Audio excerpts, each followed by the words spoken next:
Welcome back to the LTE interface training. Now let's talk about the downlink related signals, starting with the downlink OFDMA signal. So the basis of talking about LTE signal is the resource grid, which is shown here for the bandwidth of 3 megahertz. This means in this case we have 15 resource blocks, which is the unit which is used for the resource allocation. And one resource block has 180 kilohertz and has a fine structure. So one user can be allocated at least one pair of resource blocks. So in the time domain, we have the subframes, which are the 1 millisecond subframes, and the time slots, which are 1/2 subframe. So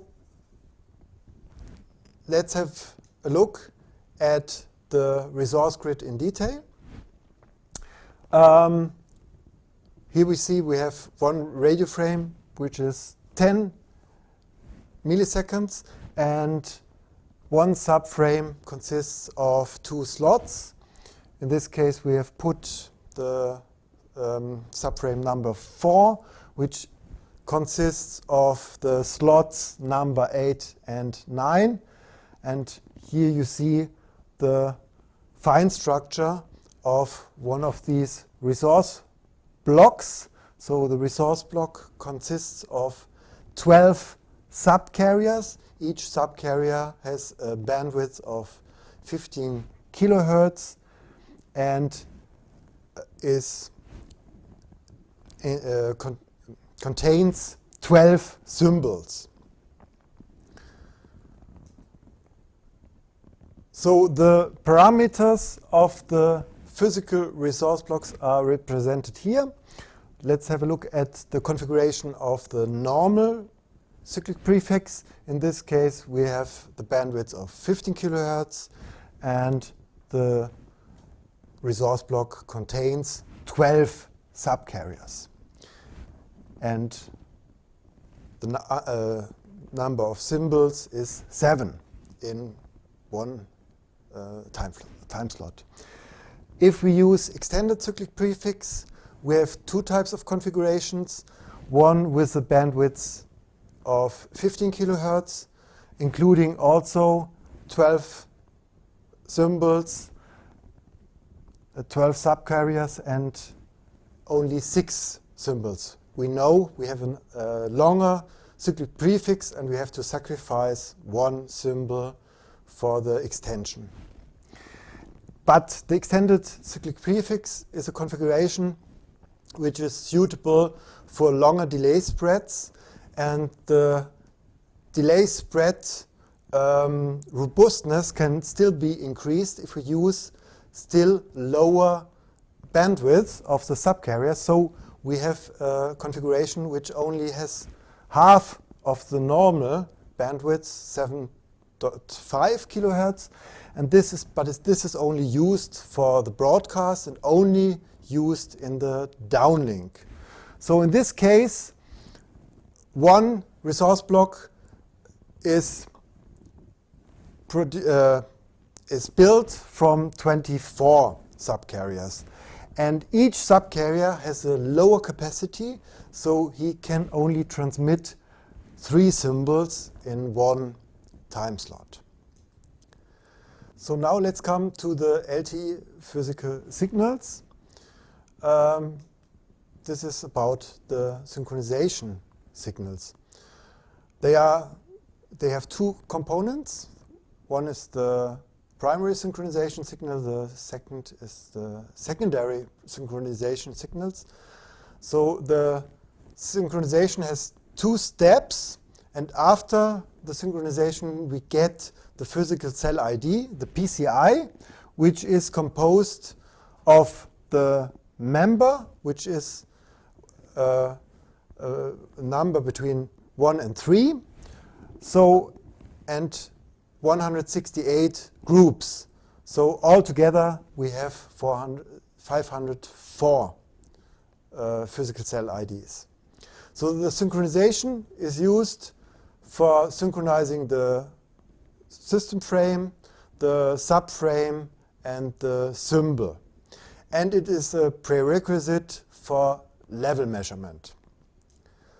So now let's have a look at the location of the synchronization signal. It's located in the middle of the frequency channel. So this is also another purpose of the synchronization signal.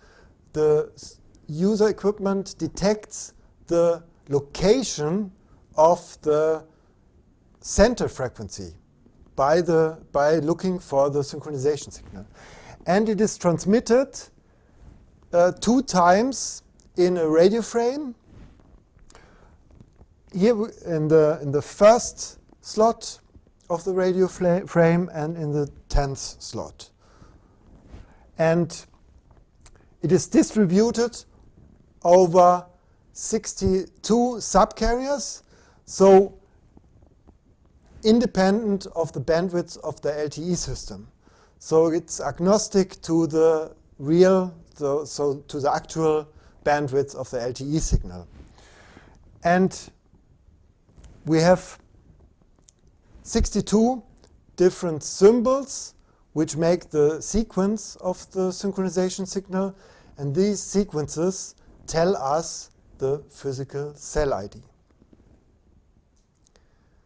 The location of the synchronization signal is different for TDD, and the reason is to distinguish TDD system from FDD system. In case of TDD, the synchronization signals, the primary and the secondary, are separated by 2 symbols. And in these symbols are used for control signaling. So this is the reason for the spacing, and from the spacing then I detect this is a TDD cell. But we've also a repetition rate of 5 milliseconds. So with the secondary synchronization signal related, we have 2 numbers, namely M0 and M1, and they can be detected by measuring the synchronization signal in the first transmission and the second transmission of one system frame. And from the combination of these 2 numbers, I get the group number, which is a number between 0 and 167.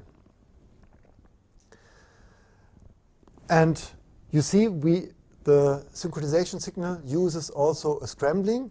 So the basis is a 32-bit length sequence, which are concatenated and scrambled over the whole bandwidth, which is covered by the synchronization signal. And the first subframe, subframe 0 and subframe 5, they use different combinations. So the synchronization signal is used to distinguish the first transmission from the second, so then I know the location of the system frame. Thank you for watching.